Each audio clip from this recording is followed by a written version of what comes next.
my name's Randi Lincoln, and welcome to Randi on the Road. Our show today is at the Northeast Innovation Center, and one of the businesses that is located at the Northeast Innovation Center is a business that's owned by Angie Herber. Angie, tell us about your business. The business that I conduct at the Innovation Center is actually a health insurance, life insurance, Medicare, and supplemental agency called HealthMarkets. I've got a couple questions for you. Okay.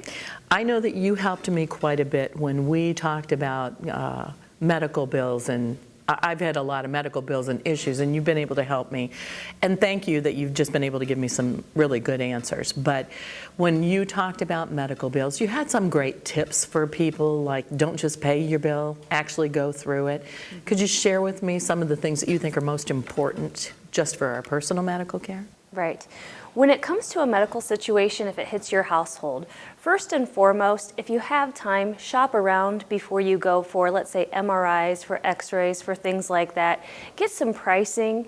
Usually the pricing at the hospital is more expensive than if you go to an upright imaging center.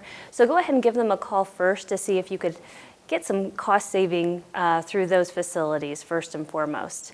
Second, when it comes to after the fact, if you've gone to the hospital and you receive that bill in the mail, take the time to look through it. Maybe call the hospital and get more details on what specifically you were billed for. Because when it comes down to it, sometimes those bills are not accurate. Also, when you call into the hospital, usually they will give you some type of discount if you offer to pay right then and there over the phone. So look through your bill, make sure you were billed accurately, and then call and negotiate that bill to help you save on some costs that way. Well, and I remember that, you know, doing an external lab, not necessarily, every time I have lab work done at the hospital, it's about 3 times as much as if I went to an independent ReadyMed or whatever, and they'll do those types of lab work if you have your order with you. So, right. And I appreciate your help with that. So, yes. You know, how did you first get acquainted with HealthMarkets? Actually, it's kind of funny. I was initially insurance licensed back in 2000, okay. So it's been almost 15 years now. And so I worked in the industry for several years until I started having babies. You know, during that time I decided, well, they're kind of cute, I want to stay home with them for a while. So I became a stay-at-home mom. Well, with me being a stay-at-home mom and my husband being self-employed, we needed to go somewhere for insurance ourselves. Sure. So I was referred to this company to cover our family. Designed a perfect package for us, for a stay-at-home mom. We needed something inexpensive that would, you know, mitigate those rate increases and something that would protect our assets as well. And that's what they did, is they designed a package for us like that. When we got up to 4 kids, it turned out that I needed to help out in feeding those 4 mouths we created. So where else would I go than the company that provided insurance for us for all those years? Awesome. Well, and you've become quite an asset to a lot of people. I know a lot of us really rely on your expertise when we have issues. Thank you. I know that there's been a lot of changes with the Affordable Health Care Act. Yes. Tell us the impact that that's having. Okay. Well, initially, the Affordable Care Act was rolled out so that people could get affordable insurance coverage, okay? What that meant for certain people is that they were finally going to be able to get insurance. There was quite a group of people who, due to their pre-existing conditions, could not get individual health insurance out on the marketplace. So what it meant for them is that they are guaranteed issue. They're guaranteed they're going to get some sort of coverage. What it means for people who are lower income that could not afford coverage prior to this is that the government was going to help them out and provide a subsidy to help them be able to afford their health insurance program. So those are the 2 groups that it has impacted the most in a positive way going into this, this new environment that we've been exposed to.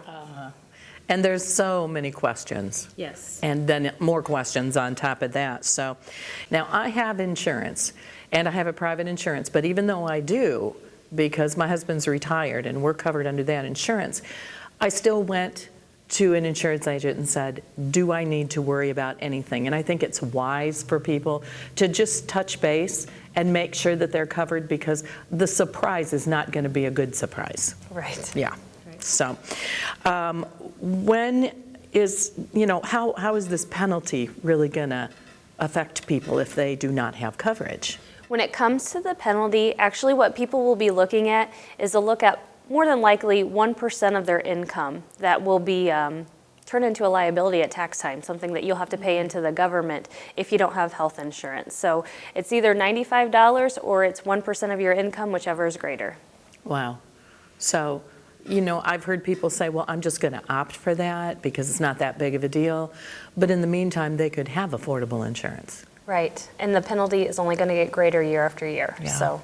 Well, and to be perfectly honest, someone like me, although I've always been covered with insurance, I've had cancer multiple times, so I'm one of those uninsurable people. Right. Had I lost my health insurance, I would not have been able to be picked up. But through this, I could have been. Absolutely. So, you know, there's benefits to this, there are definite benefits. And, you know, you've been a great asset to us as a question and answer person because there's so many questions and answers, even outside of the Affordable Care Act. Okay, if I give my example. Yes. I, as a 5-time cancer survivor, have one particular drug that it was prescribed to me by a specialist. And my insurance, after my insurance coverage for 40 years, decided that they were not going to cover this particular drug. And it would cost me $1,300 a month. And I just couldn't do that, and I just had no options. And Angie was sharing how many options we have in the medical field and for medical care. So I actually handed her the name of the medication, and I said, see if you can help me with this. And that very day she sent me a link and said, I don't know if this will help, but try it. I was able to get that medication for $93.50. Needless to say, it's been a real godsend for me to have that medication because it is the one that helped. So, I know you were the messenger, but thank you for sharing that because that was a life changer for me. So, if it's okay, we're going to make sure that your website, your email, and your telephone number is on here. If you've got questions for Angie, make sure you give her a call. She's a great person to work with. If you need insurance questions answered, make sure you give her a call because she's a great person to work with. She has great experience, and she's done nothing but help a lot of us with our questions and answers through a really confusing time. So, thank you, Angie. I appreciate having you on the show. And thank you, Randy. Appreciate it. We'll see you next time on Randy on the Road.